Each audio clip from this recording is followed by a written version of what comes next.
Bismillahirrahmanirrahim.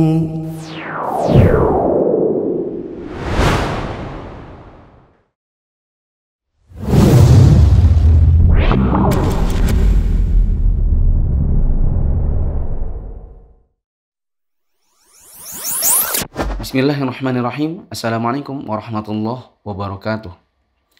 Alhamdulillahi wa kafa, wassalatu wassalamu ala rasulillahil mustafa wa ala alihi wa ashabihi wa man iktafa. Teman-teman yang dirahmati Allah, para mahasantri, mahasantriwati Mufid Islamic Academy, para da'i dan da'iyah di jalan Allah, kita akan lanjutkan kembali pembahasan highlight kitab Shalatul Mu'min karya Syekh Sa'id bin Wahab Al-Qahtani rahimahullahu ta'ala. Dan sekarang kita akan masuk dalam Al-Mabahathur Rabi' wal Ishrun, Shalatul Jama'ati. Pembahasan atau bab yang ke-24, yaitu tentang sholat berjamaah. Seorang da'i atau da'iyah harus tahu apa itu sholat jamaah. Sholat itu sendiri apa dan jamaah itu sendiri apa. Sehingga nanti akan dihasilkan pengertian sholat jamaah. Hukum sholat berjamaah. Seorang da'i atau da'iyah harus mengetahui dalil-dalil yang mendukung hukum yang berkenaan dengan sholat berjamaah itu. Seperti di sini disebutkan ada 13 dalil pendukung. Kita coba bahas 3 saja. Pertama, amarallahu ta'ala halal khawfi bis sholati jama'atan. Bahwa Allah ta'ala memerintahkan di saat dalam kondisi ketakutan untuk tetap mengerjakan sholat itu berjamaah.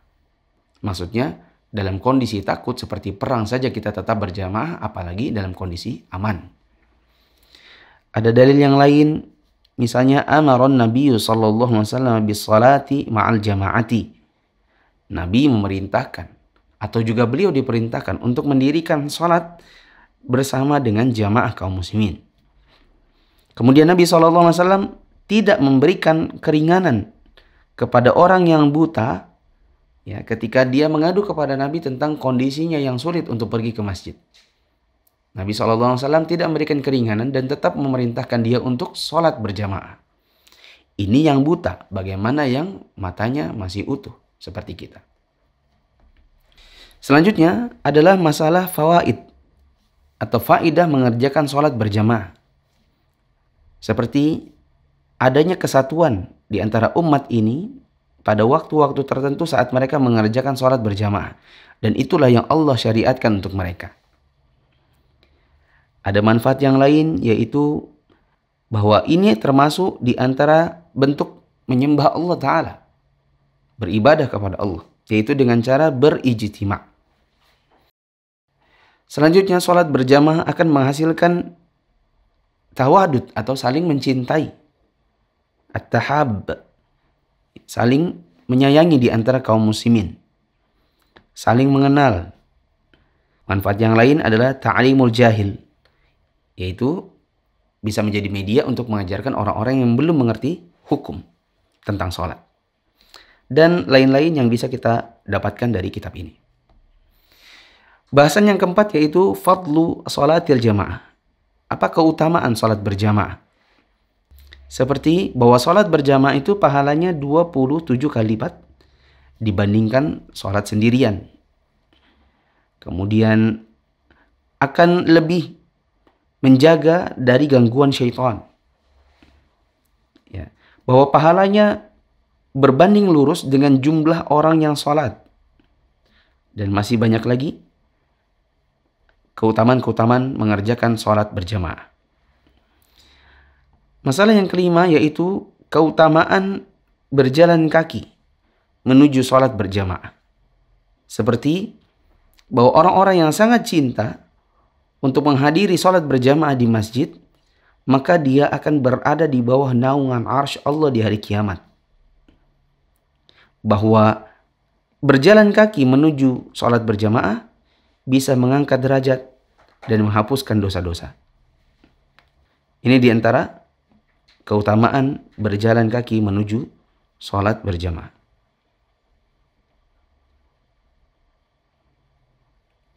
Selanjutnya, bagaimana adab seseorang dalam berjalan menuju ke masjid, mengerjakan sholat berjamaah.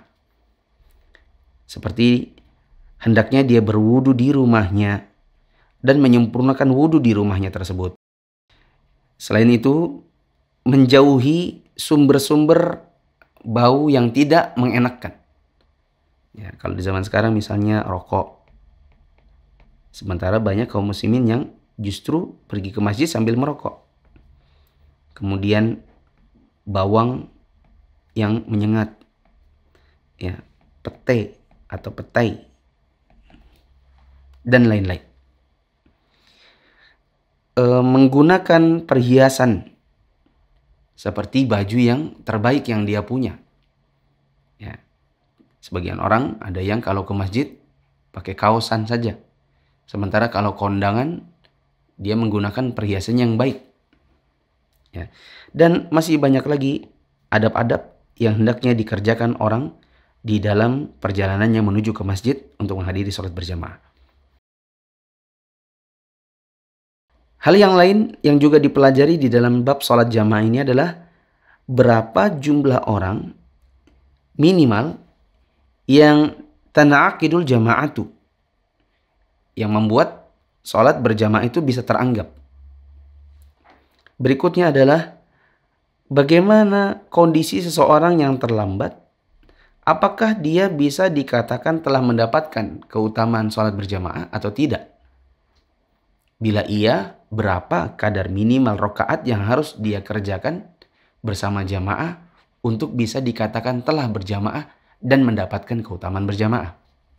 Selanjutnya ada bahasan sholat jamaah kloter kedua atau bahkan kloter selanjutnya, kedua, ketiga, dan seterusnya, bagi orang yang luput atau tidak sempat mendapatkan jamaah yang pertama. Ya, bahkan ini kita bisa katakan ada khilaf di antara para ulama atau ikhtilaf di antara mereka. Apakah boleh bikin kloter 2, 3, dan seterusnya, ataukah justru tidak boleh? Ini hendaknya dipelajari oleh kaum muslimin, khususnya yang menjadi da'i atau da'iyah. Ada bahasan yang juga sangat penting, yaitu tentang orang yang sudah sholat, kemudian mendapati jamaah baru, ya, seperti dia karena pindah ke masjid yang lain, lalu dia mengulang sholat yang telah dia kerjakan sebagai bentuk sholat nafilah atau sholat sunnah. Bahasan yang lain tentang orang yang masbuk di dalam sholat. Tentang orang yang memiliki uzur untuk tidak berjamaah. Ya. Sepengalaman saya dalam berdakwah, ini diantara bab-bab yang sangat sering kita dakwahkan kepada kaum muslimin, bahkan bisa menjadi jalan untuk memudahkan kita mendakwahi kaum yang baru mau dikenalkan kepada ilmu agama lewat bab-bab ini. Bab tentang masbuk, bab tentang siapa yang boleh tak berjamaah, dan seterusnya. Wallahu a'lam bishawab. Teman-teman yang dirahmati Allah, selanjutnya kita akan masuk dalam al-juz'ul tsani, jilid yang kedua. Di buku yang kita baca, yang satu jilid tebal ini, ada bagian yang kedua. Sedangkan di versi Indonesianya, Ensiklopedia Sholat, kita sudah akan masuk ke dalam jilid yang kedua. Disebutkan di sini al-mabahathul khamis wal 'ashrun. Pembahasan yang ke-25. Di buku bahasa Indonesia baru bab ke-24. Makanu salatil jama'ati al-masajidu. Bahwa masjid itu sebagai tempat salat berjamaah. Apa itu masjid? Apa itu masjid secara bahasa dan secara istilah? Apa keutamaan masjid dan kemuliaannya? Apa keutamaan masjid yang 3? Yaitu Masjid Al-Haram, Masjid Nabawi, dan Al-Aqsa.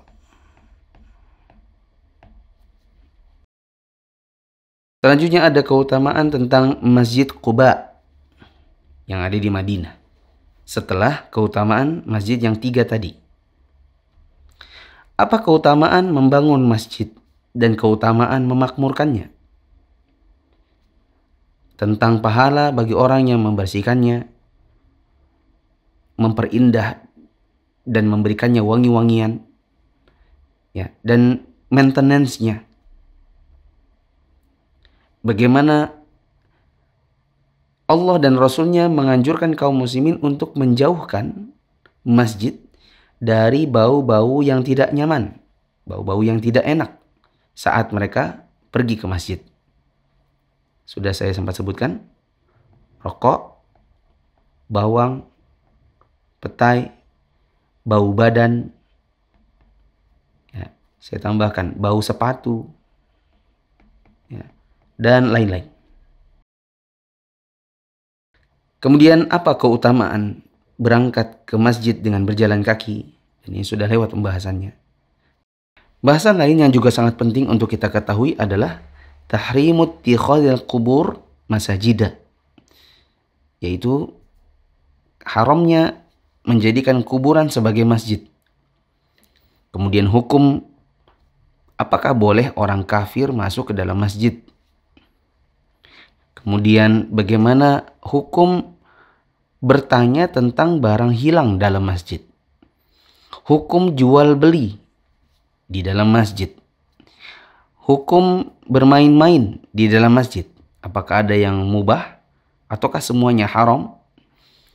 Kemudian hukum bincang-bincang di dalam masjid. Hukum mengangkat suara di masjid.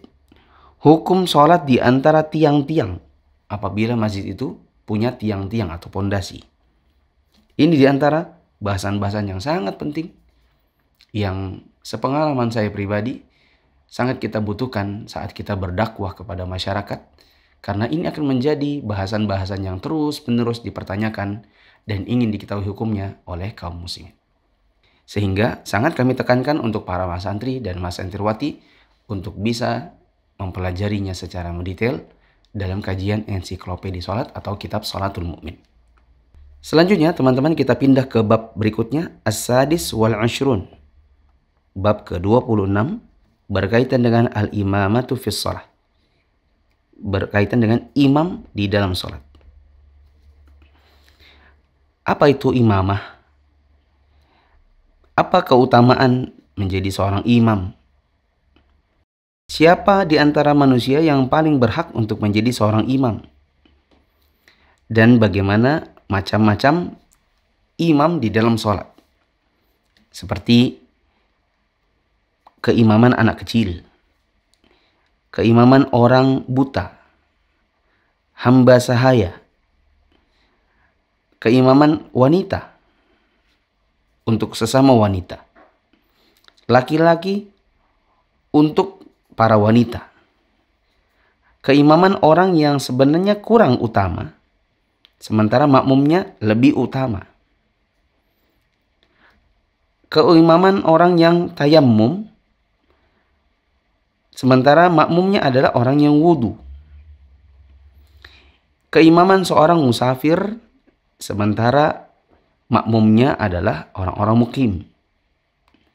Bagaimana kalau sebaliknya, orang mukim mengimami musafir?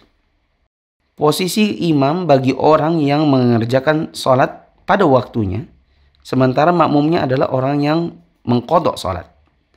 Atau sebaliknya, orang yang mengqadha sholat, dia mengimami orang yang mengerjakan sholat pada waktunya. Ya. Begitu juga orang yang sholat wajib menjadi imam bagi orang sholat sunnah. Atau sebaliknya, orang sholat sunnah mengimami orang sholat wajib. Apakah bisa? Orang sholat asar, tetapi yang diimami orang sholat zuhur. Atau sebaliknya. Keimaman orang yang fasik, apakah sah?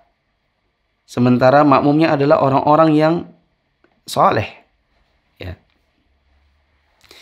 Kemudian imam orang yang dibenci. Keimaman orang yang bertamu. Ya. Sementara yang diimami adalah tuan rumah. Selanjutnya keimaman yang dikerjakan oleh seseorang yang dia bukan imam tetapnya. Sementara imam tetapnya belum datang. keimaman orang yang mengerjakan sholat dengan membaca mushaf. Ya. Sementara yang diimami justru orang-orang yang lebih banyak hafalannya. Selanjutnya posisi makmum bersama imam. Bagaimana kalau makmumnya itu cuma satu? Bagaimana kalau makmumnya ada dua? Bagaimana kalau imamnya itu berada di tengah shaf? Bagaimana kalau seorang wanita menjadi makmum laki-laki dan wanita ini sendirian? Bagaimana kalau wanita menjadi makmum sendirian, ya, sementara ada beberapa laki-laki selain imamnya itu sendiri? Bagaimana posisi wanita yang sendirian bila dia menjadi makmum bersama sesama wanita? Bagaimana kalau banyak wanita menjadi makmum yang sesama wanita juga? Ya, dan seterusnya. Ini diantara bahasan-bahasan seputar wuquful makmum ma'al imam. Posisi berdirinya makmum di dekat imam. Kemudian bahasan selanjutnya, mata yaqumul makmumun li ada'is shalah. Kapan para makmum mulai menegakkan sholat? Selanjutnya adalah bagaimana penyusunan shaf di dalam sholat. Dan bagaimana anjuran agama kita untuk merapikan, merapatkan, meluruskan shaf. Wallahu a'lam bishawab. Selanjutnya yang juga sangat penting untuk kita pelajari adalah tentang al-iqtida. Bagaimana makmum mencontoh, mengikuti, ya, meneladani imam. Dan bagaimana konsekuensi mengikuti atau meneladani imam itu. Seperti hukum yang berkenaan dengan musabaqatul imam, ya, mendahului imam. Kemudian al-muwafaqah, yaitu manakala makmum itu posisinya bertepatan atau sama seperti imam. Imamnya bangkit, dia bangkit, tapi posisinya mirip. Ya. Bagaimana juga at-takhalluf bi'udhrin, yaitu manakala dia terlambat dari posisi imam, terlalu terlambat. Wallahu alam. Dan bagaimana yang seharusnya, yaitu al-mutaba'ah, mengikuti imam. Imam bangkit, dia bangkit tanpa mendahului, tanpa menyamai, dan tanpa terlalu terlambat. Wallahu alam bishawab. Kemudian yang ke-10 adalah adabul imam fi sholati. Adab seorang imam, seperti takhfifus shalah, meringankan sholat tapi tetap menyempurnakannya. Hanya saja takhfif di sini yang dimaksud adalah meringankan dengan memperhatikan kondisi orang-orang di belakangnya tanpa melanggar syariat. Tanpa melanggar syariat. Bagaimana tentang memperpanjang rakaat yang pertama dan lebih panjang daripada rakaat kedua? Ya, memperhatikan maslahatnya para makmum. Tidak mengerjakan sholat sunnah di mana dia mengerjakan sholat wajib. Dan beberapa bahasan lain yang juga sangat penting. Bab yang juga hendaknya kita pelajari adalah adab makmum. Kalau tadi ada adab imam, maka sekarang adab makmum. Seperti kalau sudah mendengar iqamat, maka jangan buru-buru mendatangi masjid, hendaklah tetap berjalan dengan tenang. Kemudian bahwa makmum tidak diperkenankan untuk berdiri meskipun sudah ada iqamat sebelum imamnya keluar, imamnya muncul. Kemudian yang juga sangat penting adalah menyambungkan suara imam manakala ada hajat. Kalau di zaman sekarang misalnya dalam kondisi mati lampu, sementara jamaahnya sangat banyak dan di belakang tidak bisa mendengar suara imam. Dan masih banyak lagi pembahasan yang juga sangat penting dalam masalah adab makmum ini. Wallahu a'lam bishawab. Demikian teman-teman yang dirahmati Allah, highlight kitab Shalatul Mu'min untuk bab tentang masjid sebagai tempat berjamaah dan hukum-hukum yang berkenaan dengan imam dan makmum. Insya Allah kita akan lanjutkan dalam pertemuan yang akan datang. Subhanakallahumma wa bihamdika asyhadu an la ilaha illa anta astaghfiruka wa atubu ilaik. Wassalamualaikum warahmatullahi wabarakatuh.